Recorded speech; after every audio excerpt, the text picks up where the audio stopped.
मैं अपनी बहन को ज्यादा पसंद नहीं करता था। उसकी शादी हो चुकी थी, लेकिन मैं कभी उसके घर नहीं गया, बस माता पिता ही उससे मिलने जाते थे। मुझे पता भी नहीं था कि वह किस हाल में है।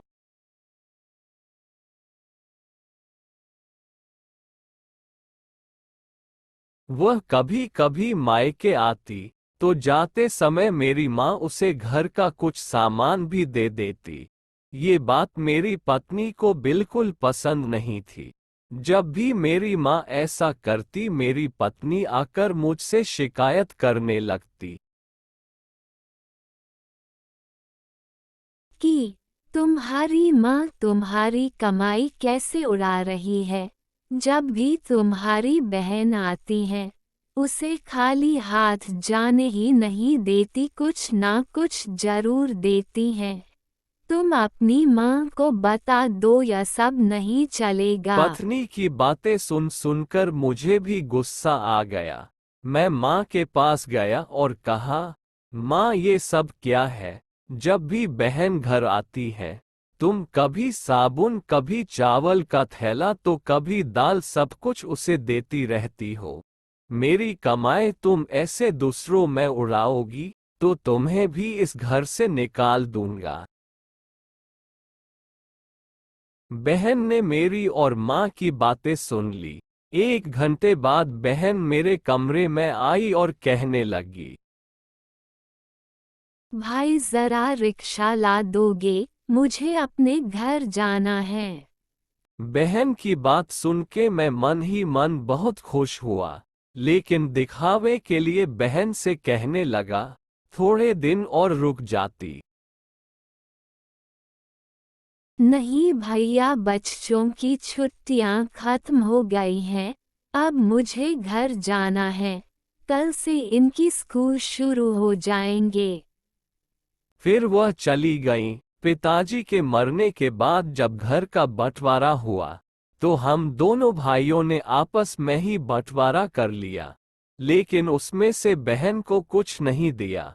वह फिर भी खामोश रही, हमसे कोई शिकायत नहीं की।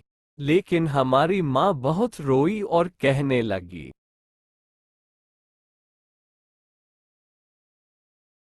बहन को भी कुछ दे दो। लेकिन हमने माँ की एक ना सुनी और माँ को डरा धमका कर चुप करा दिया। अब बेचारी विधवा औरत, अगर हम उसे घर से निकलते तो वह कहाँ जाती, इसलिए चुप हो गई। भाई साहब ने अपना हिस्सा बेचकर शहर जाकर नया काम शुरू कर दिया और वहीं रहने लगा। हमने अपनी बहन के साथ जैसा व्यवहार किया था, उसकी सजा तो हमें मिलनी ही थी। भाई साहब का कारोबार बर्बाद हो गया और वह मजदूरी करके अपना पेट पालने लगा। मेरे बड़े बेटे को टीबी हो गई, उसके इलाज में लाखों रुपया खर्च हो गए। जो भी मेरे पास था सब कुछ खत्म हो गया और मुझे कर्ज लेना पड़ा। हाल इतने बुरे हो गए कि खाने के लिए भी पैसे नहीं थे, घर में कुछ राशन नहीं था। मैं कमरे में अकेला बैठा सोच में गुम था कि मेरी बहन घर आ गई। उसे देखते ही मेरी पत्नी ने कहा, आ गई। मनहूस बहन को देखकर मैं भी गुस्सा हो गया, लेकिन अपने गुस्से को दबा लिया। वह मेरे बच्चे के पास गई, उसे देखा और फिर मेरे पास आकर बैठ गई। मेरे भाई, क्या तुम परेशान हो? ये कहते हुए उसने मेरे सर पर हाथ फेरा। बड़ी बहन हो तुम्हारी, तुम मेरी गोद में खेले हो, अब देखो अपनी बहन से भी बड़े हो गए हो कि बहन को कुछ नहीं बताते, अपना दुख भी नहीं बांटते। ये कहते हुए उसने अपने सोने के कंगन निकाले और मेरे हाथ में रख दिए। मेरे भाई, परेशान ना हो, ये कंगन बेच दे, अपने घर का राशन भर दो और बच्चे का इलाज भी करा दो, और पैसों की जरूरत हो तो बेझिझक कह देना अपनी बहन से, मैं तुझे इस हालत में नहीं देख सकती।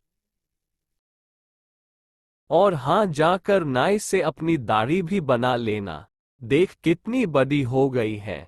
मैं आश्चर्यचकित होकर बहन को देखे जा रहा था और वह कहने लगी, भाई इस कंगन के बारे में किसी से ना कहना, तुझे मेरी कसम है। मेरे माथे को चूमा और कहने लगी, बस अब चलती हूँ, तेरे जीजा जी और बच्चे आते ही होंगे, फिर आऊंगी मैं। पहली बार उसे घर के बाहर तक छोड़ने आया, देखा तो पैरों की चप्पल भी टूटी हुई थी। उसने कपड़े भी तो वही पुराने पहने थे। मैं बस देखता ही रह गया। मैंने तो कभी अपनी बहन की घरेलू हालत जानने की कोशिश नहीं की, लेकिन जब उसने मुझे बुरे हाल में देखा तो दौड़ती हुई आई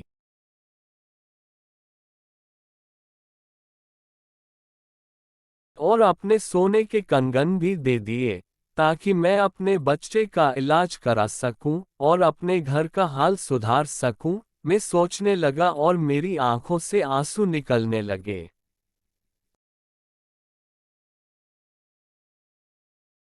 कि हम भाई भी कितने मतलबी होते हैं, अपनी बहनों को पल भर में ही बेगाना कर देते हैं और बहनें अपने भाइयों का जरा सा दुख भी बर्दाश्त नहीं कर पाती। मैं उसके कंगन अपने हाथों में पकड़कर जोर जोर से रोने लगा।